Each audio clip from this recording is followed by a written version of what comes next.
Good evening and welcome to the LaRouche Organization Weekly Battle Report. Today is Wednesday, July 7th. I'm Michelle Aaron, your host. Also, happy Independence Day week for those in the United States and around the world who will celebrate with us this Friday, July 4th and this whole week, the founding of the first republic in the modern era against the British Empire, but a republic that Benjamin Franklin warned us we would have to work to keep. Join us in this fight. The international LaRouche movement is intervening worldwide this week, going into the 4th, with our mass leaflet distribution of the leaflet, Will There Be Thermonuclear Fireworks by the 4th of July?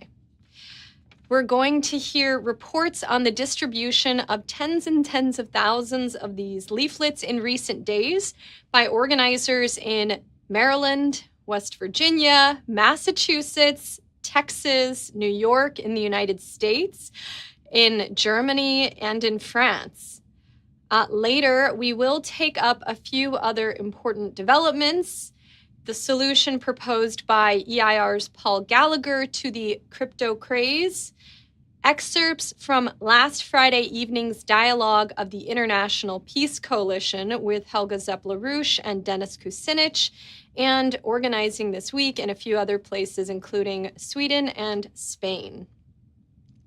But first, an announcement. The LaRouche organization has released a new tool for your arsenal to organize, the pamphlet, Economic Recovery Plan for 2025, in the spirit of 1776, with this beautiful Ben Franklin on the cover. And this 16-page pamphlet begins with an introduction by TLO President Diane Sayre, a discussion on who is Lyndon LaRouche, and then takes up many of the pressing solutions: restoring Glass-Steagall, healthcare, education, nuclear fusion, farming, education and literacy. And throughout the pamphlet are QR codes and little hyperlinks so that people can go on to pages that we have set up online and get more in-depth material, learn more about the situation.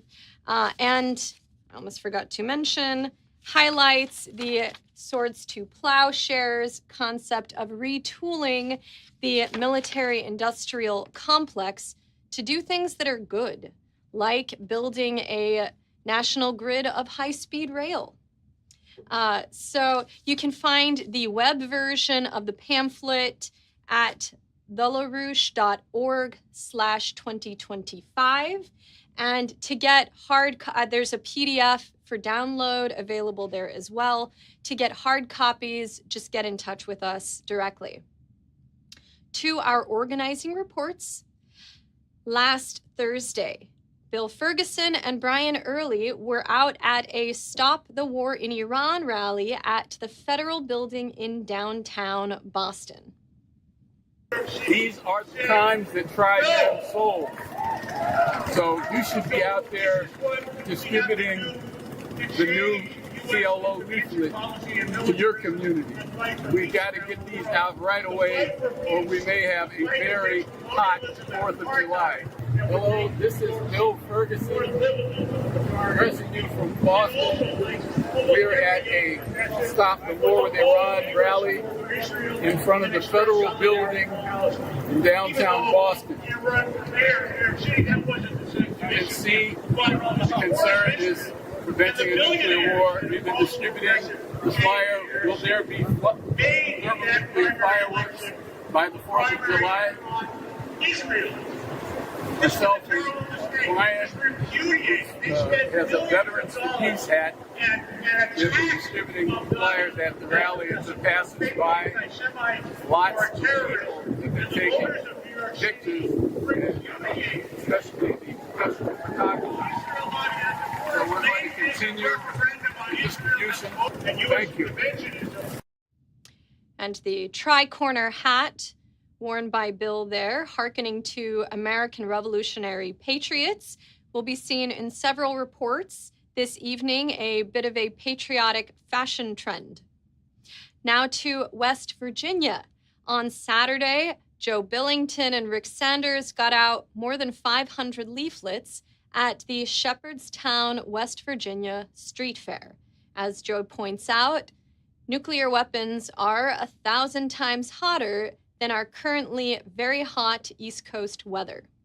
Joe Billington, we're here with Rick Sanders, Shepherdstown, West Virginia Street Fair.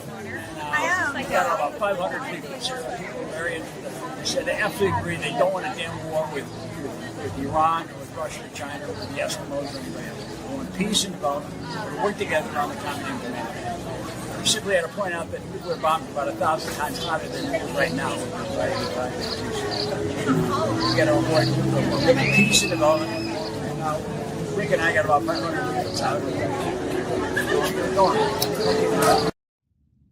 On Sunday, Karen, Marty, and Mike headed out to the Cantonsville, Maryland farmers market, getting out hundreds of the TLO leaflet. Good morning. This is Karen Nafziger, Marty Glazer, and Mike Reeves, and I have been here at the Catonsville Farmers Market since 9 a.m. this morning. It's pretty hot out here, but we have hats and shade, and we're handing out our leaflet, Will There Be Thermonuclear Fireworks by the 4th of July? Most people are happy to take this.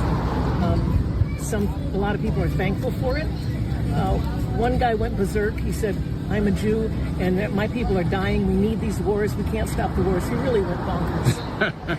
His wife tried to subdue him, and then he did it again on his way out. And then I had people coming up to me to thank me for being so cool while this guy was losing his cool. So we've been having a lot of fun. We've probably gotten out several hundred leaflets already, and we have another 45 minutes to go. Signing off, Karen Nafziger, Catonsville, Maryland, Farmers Market. Let's take a couple of reports from Europe. We'll start in Germany, where the LaRouche movement's Daniel Burke reports from Freie Universität, the Free University in Berlin, Germany, both on the international mobilization around the leaflet and to mobilize participation to the upcoming July 12th through 13th Schiller Institute conference. You'll see him holding the flyer that's the German language version. Hi, I'm Daniel Burke with the LaRouche Organization and the International LaRouche Movement.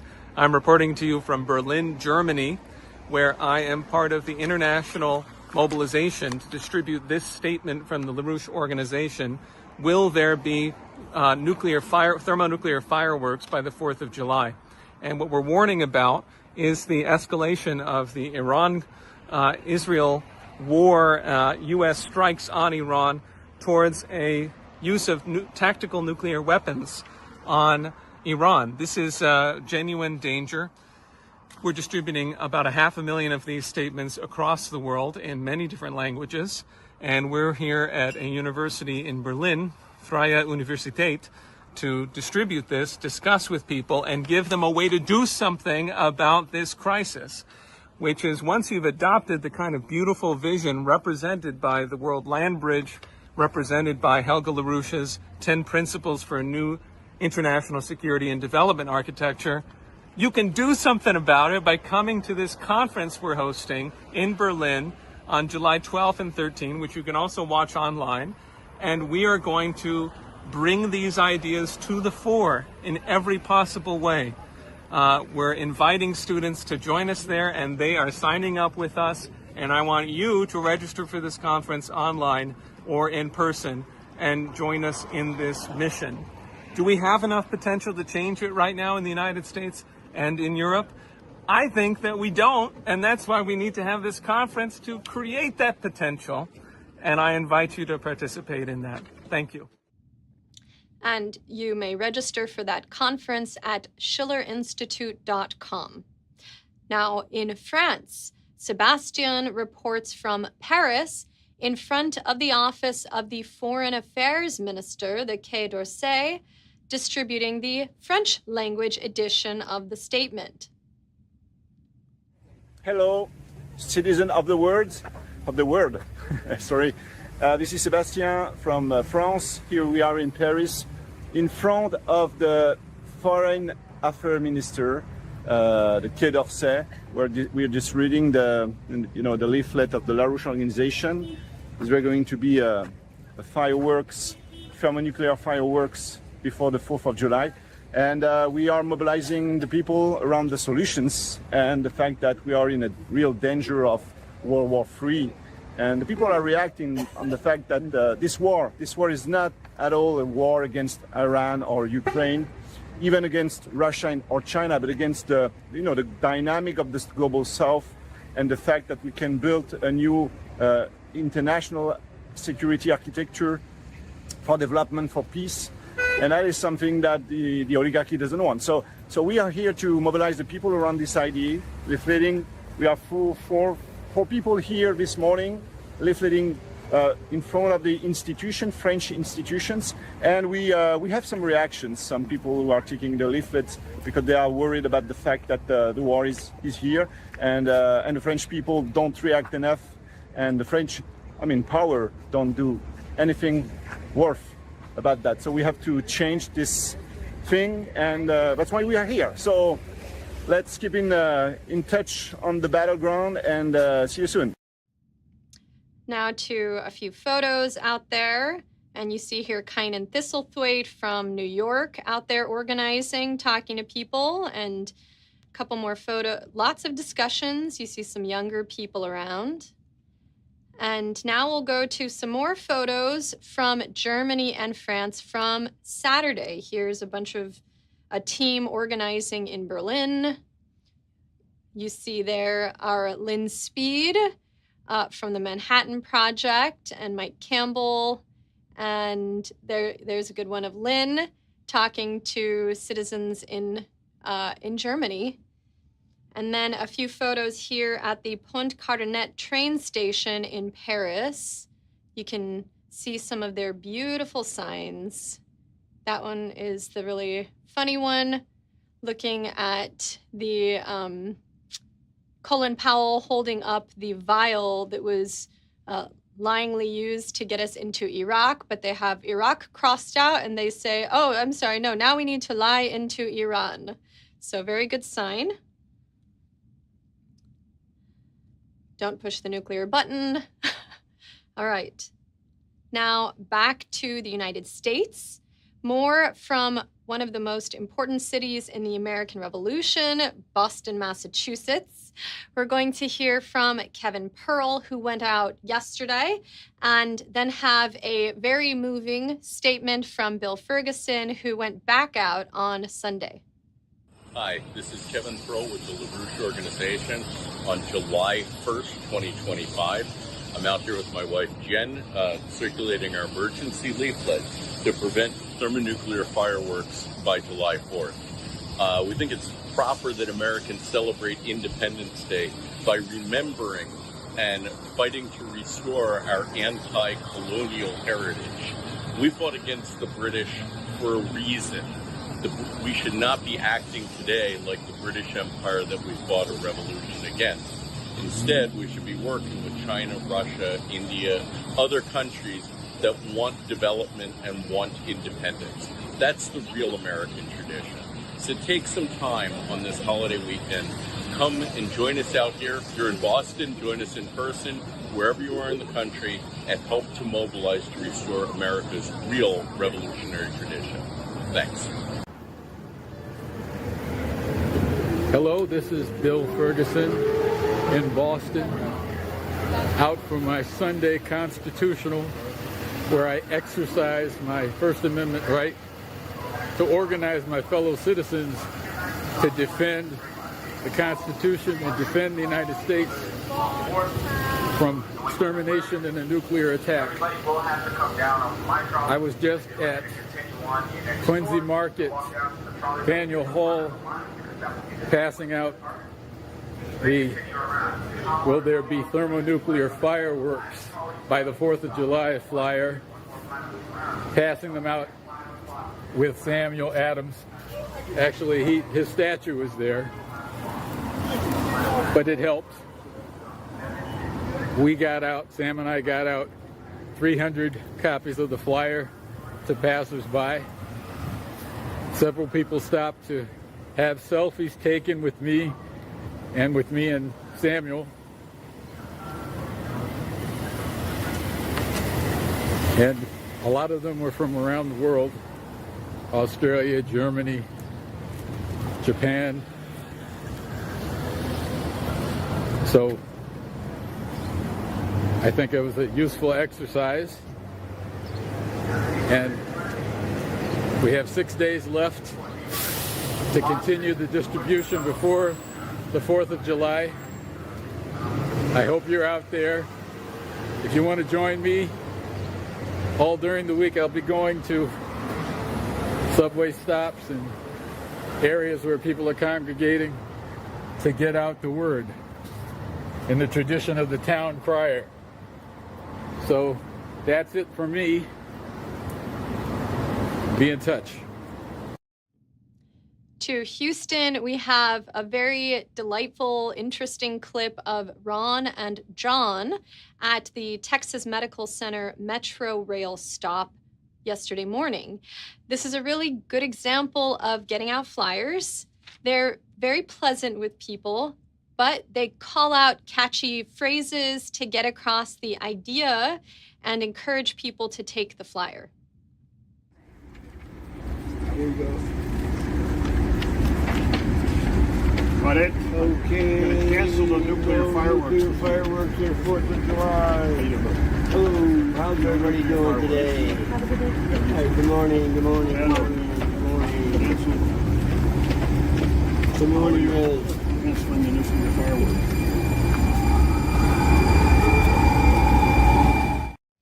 And then we have a couple more pictures from more leafletting in Houston. This was out near a mosque.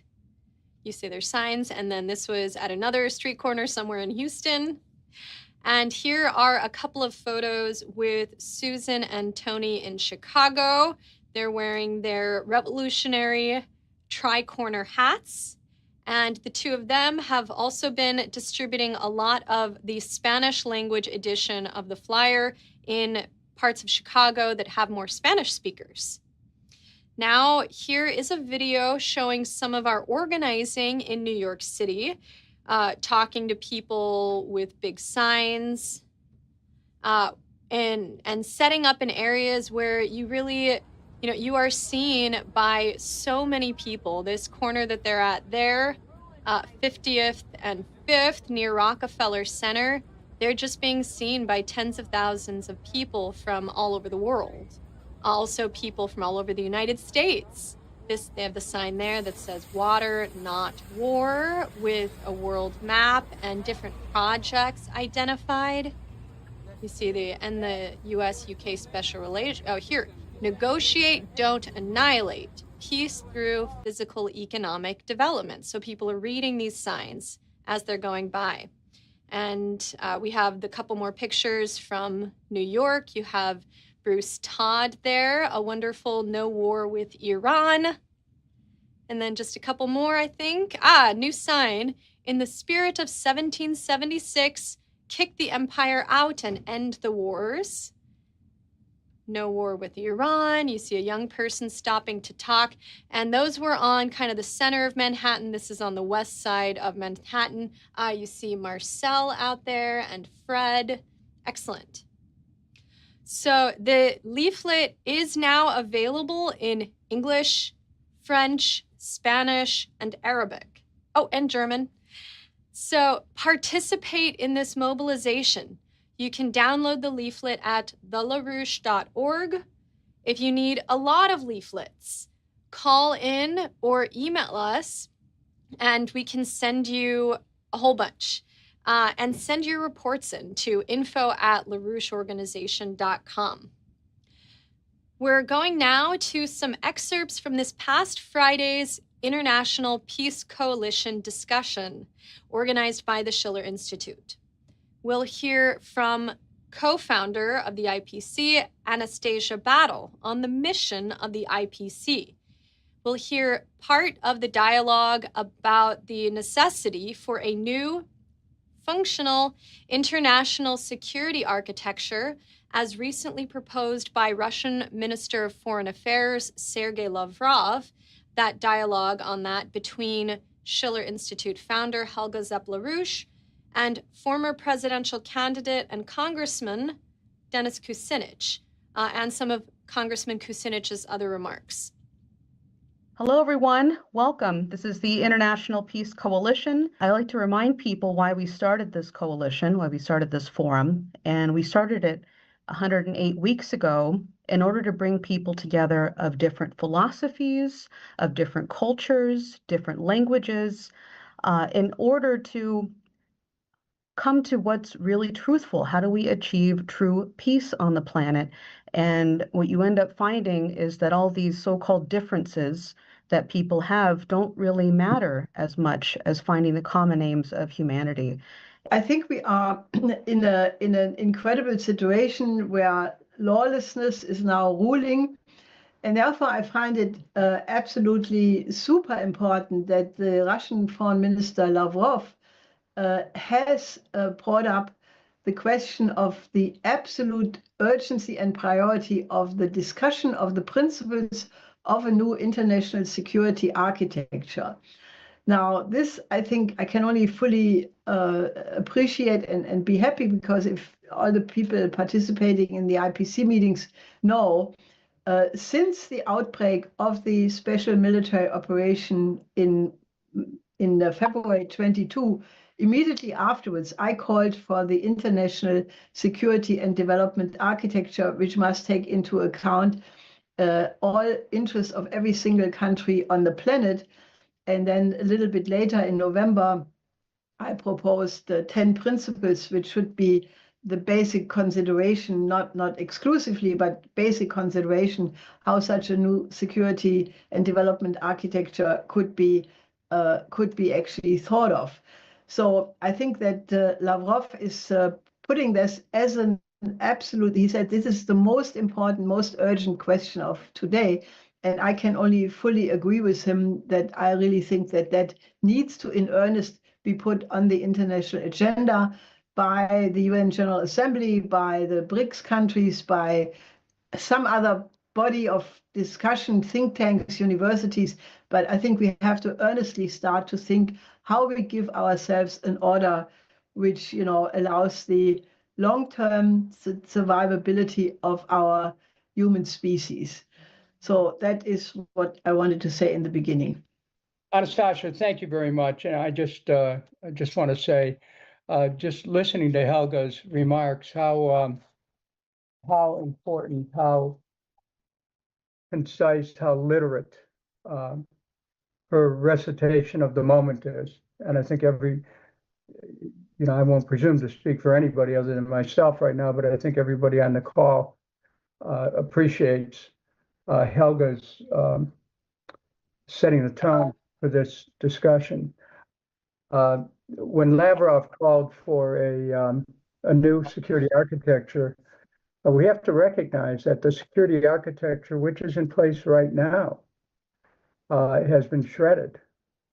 I think this meeting is really important when you look at the condition that Trump is in right now.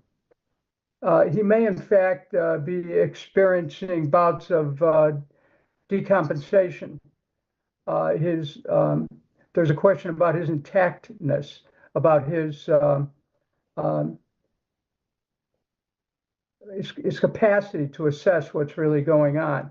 And I think that this is something we have to be involved in, to step back and question the fundamental premise here. And that is that you can bomb a nuclear facility. That is insanity on a level that has to be so powerfully pushed back on as being a violation of every concept of humanity. We wouldn't tolerate anybody doing that here in this country. So we're in a very, very difficult time in world history. And with what Helga said, we have this, the West is still up to their old colonial tricks. They're still lusting for empire at a time when the world has changed, where we have a multipolar world, and there are people who refuse to accept it. And for those of us who believe in human unity, this is our task, this is our challenge to weigh in and to say, just stop what you're doing, and let's recall how we must move forward in a world which could be dangerous, but in a world which also could be a world of tremendous potential and blessings. You are encouraged to listen to the entire IPC discussion. Other participants that morning included Graham Fuller, a former U.S. diplomat and CIA official and Islamic scholar, also Moshe Raz, former Israeli Knesset member and the Director General of Peace Now. There were also organizing reports from Carolina in Mexico, Kynan Thistlethwaite in France, and Anastasia in Germany. These organizing reports aren't duplicated in this weekly battle report, so if you want them, go watch the International Peace Coalition discussion. All right, now to the question of stablecoins, one of the proposed cryptocurrencies. In the symposium with LaRouche Organization President Diane Serre last Friday night, titled Why Stablecoin Isn't, EIR Economics Chair Paul Gallagher discussed the hysteria behind the drive to cryptocurrency, with the US Senate passing last week the misnamed Genius Bill about stablecoins, passing it 68-30. The hysteria is based on the argument that we have to keep up a financial bubble, a $30 trillion and quickly growing national debt.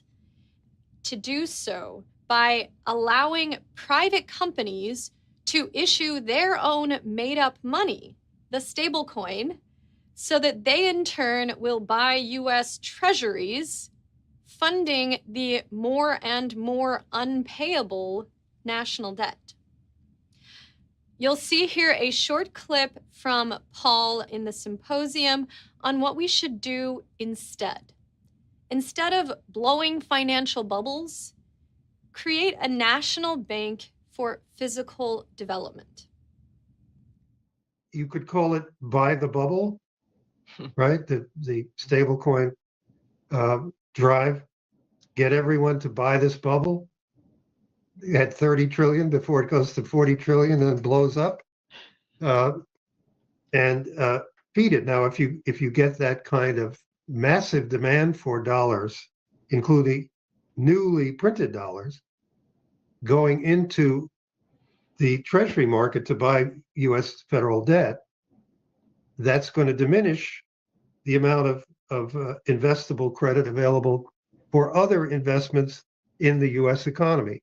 Very clearly, it's going to be economically deflationary because greater and greater and greater volume of our currency will be being spent in buying our own debt.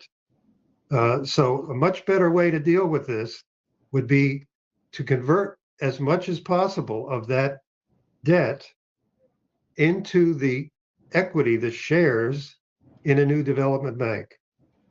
And by doing that, to create credit for great infrastructure projects, credit for investment in development rapidly of fusion energy, in space exploration, in many other areas of critical infrastructure and scientific projects. That could be done in the process of a nationalization of the Federal Reserve. That would reduce the outstanding debt instead of piling it on. How exactly that would work? I mean, how would you do that? How do you convert treasuries into shares or debt into shares in this new development bank? Well, you offer the shares of the new development bank, which could be created within the Federal Reserve. You offer those shares to large categories of holders of existing Treasury debt, and you offer it on favorable terms. In other words, you do it in the way that Alexander Hamilton did it. That's what it sounds like.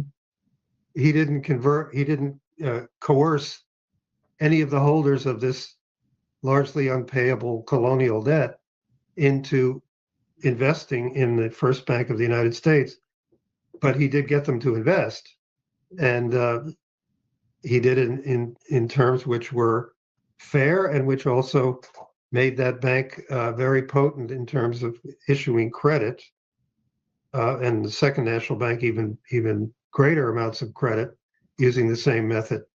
So yeah, that's how you would fund it. That's how you would capitalize it in order to get such a bank operating.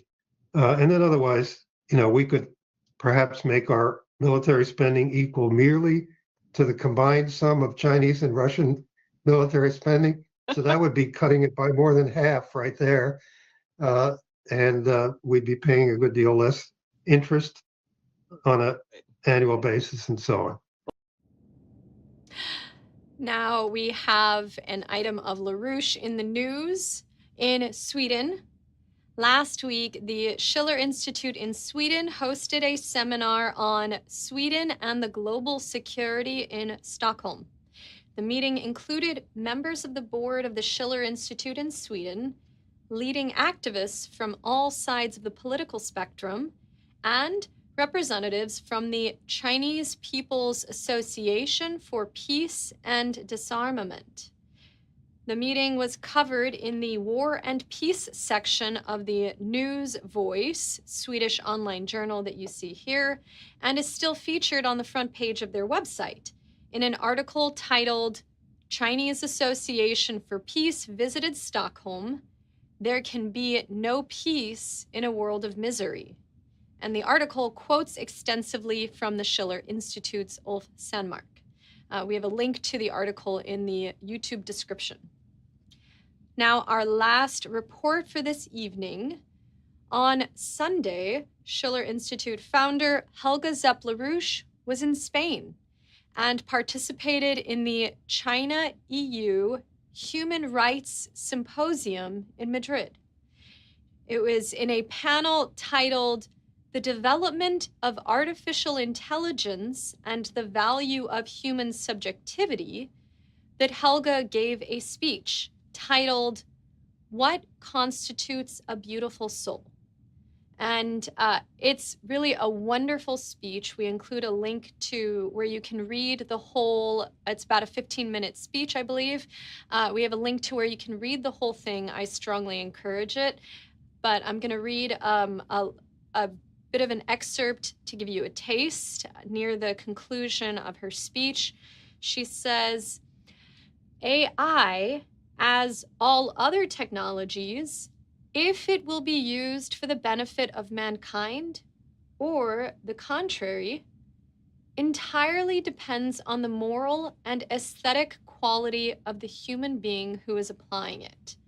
The counterpoint to clarify should have been, I got the counterpoint wrong. I want you to understand the idea of what Helga said. She said, if it will be used for the benefit of mankind or the contrary, depends on the moral and aesthetic quality of the human being who is applying it. The above-mentioned misuse of AI, which has brought mankind to the verge of potential self-annihilation, underlines the urgency that we as a species must invest much more care into the aesthetic education of the beauty of the human character.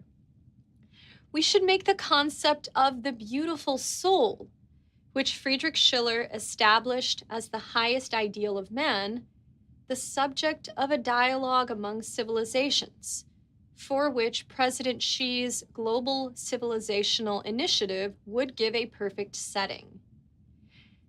A beautiful soul, according to Friedrich Schiller, is a person for whom freedom and necessity, duty and passion have become one, and who has educated his emotions so much to the level of reason that he can blindly trust them, because they would never request anything from him which would be different than what reason commands.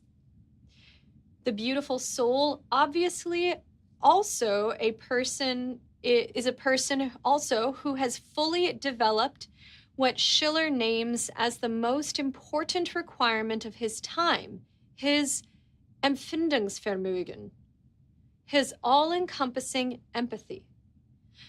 And how much more are we today in need for a passionate or maybe tender love for humanity? And this love, Ren, according to both Confucius and Schiller, can be actualized by will.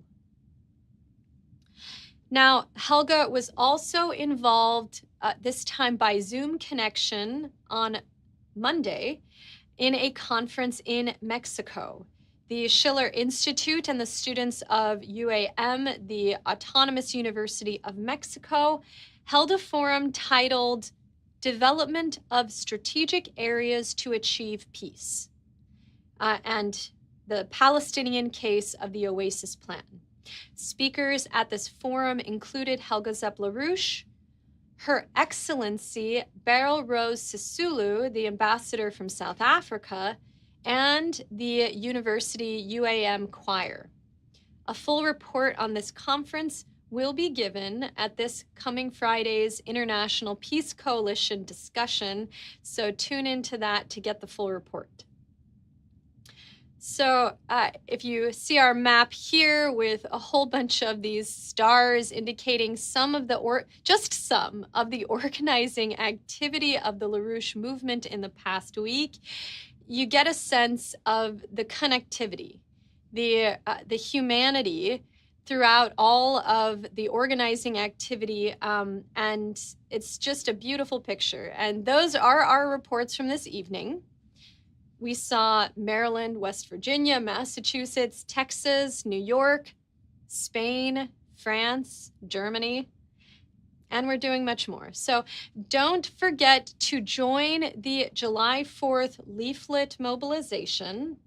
Hand these flyers out at parades, farmers markets, wherever, and send in your reports to info@laroucheorganization.com. Thank you, and we will see you next week.